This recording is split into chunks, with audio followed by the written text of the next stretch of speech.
bagong taon, itikatan ang mga pangako ng pagbabago. Pero paano kung ang pagbabago na para sa sarili? Napulungan mo ito pa rin. May dalawang pag-asa ang taon para sa mga kababayan natin nasa pilitan.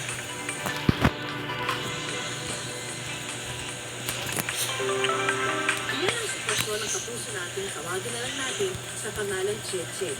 4 na taon nang nakapiit sa Naik Municipal Jail. Ang dahilan ng kanyang pagkakakulong dahil umano sa iligal na droga. Buhay ko po sa labas nun. Lagi dalaga lang po ng anak ko. May konti po akong pinagkakabalahan. Nagtitinda-tinda po kami ng alimang. Pandemic po na napakahirap ng buhay. Yung last na mga naging kaibigan ko po, magiging customer ko sa pagtitinda ko ng mga alamang. Hindi ko po alam na involved siya sa ganyan.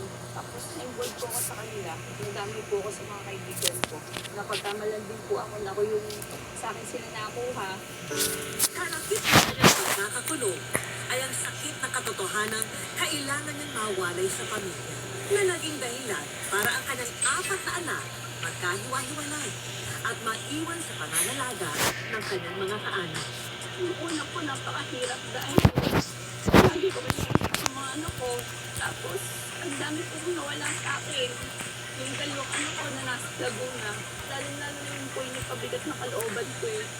Yung bunso ko po kasi, may PWD po siya. Gusto maligit ko na yun.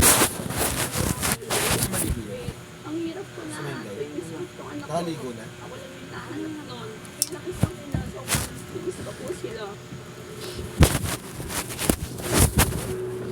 Binabaan eh. Ang mga anak ni Cheche sa kasalukuyan ng Naligo ka na daw? Malinis pa lang, natiwanan. Ibigay na lang sa isang taon na makita at makita naman ang mga ito. Ang mga anak naman niya sa kanyang unang kinakasama nasa pangangalaga ng pamilya nito. Ano yung tubigan mo? Hindi siya gaanong nabibisita. Kaya ngayong bagong taon, Walang tubig. bagong Walang naman. news ang ating bahon. Meron pa. Dito Huwag sa pagkaba mo, St. lagyan mo Louis tubig to, Council, may pa-wishing war Adi tayo? kung saan ang mga bunting request ng mga preso Kasi- susubukang matupad. Ito po ang programa na nagbibigay sa ating mga PDL ng mga request. Especially po sa mga basic na request nila sa makita ang Nagbubulong pamilya, ng puti. makita ang mga anak, makakuha po ng mga basic na needs. Ito po ay ginagrant ng ating mga personnel, ng ating mga bisita.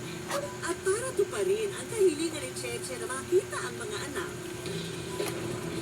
ang dalawa sa kanila personal na bibisita at may surprise guest pa.